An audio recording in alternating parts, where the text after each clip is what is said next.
Junior officers oversaw enlisted men and took orders from senior officers.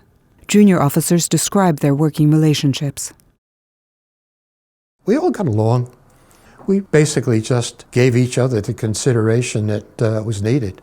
And, the few times that we'd get off the ship on liberty in a foreign port, we generally got together with our friends and, we stayed that way as friends and as shipmates. I don't think we were a group. I think we had close friendships and camaraderie with individuals, but we worked in different divisions and we weren't experiencing the same things.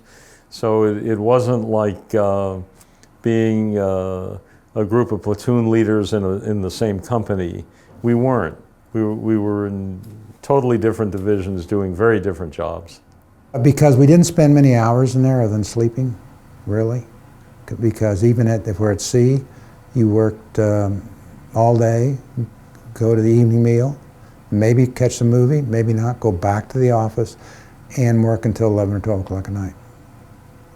Well, basically you worked with the petty officers, and it wasn't unusual for the junior officers to have good relations with petty officers, but it also wasn't unusual for them not to.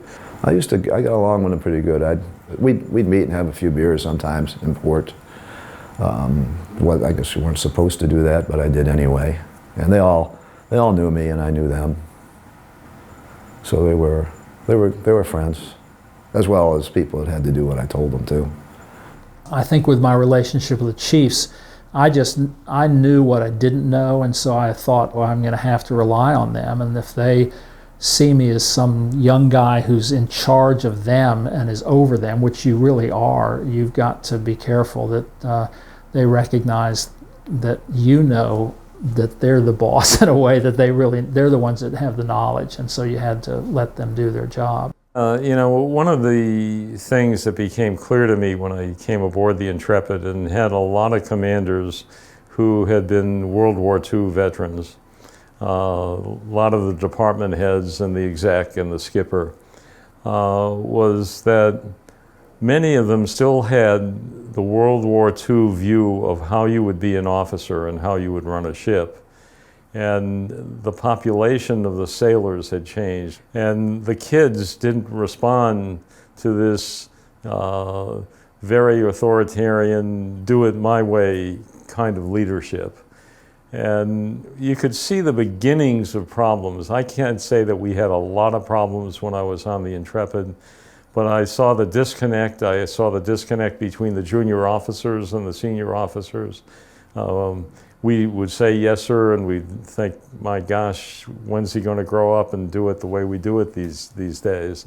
I had a good working relationship, even with most of the senior officers. We had a few who, felt that they were due a little bit more than everybody else, but the majority of them, I have to say, were really great.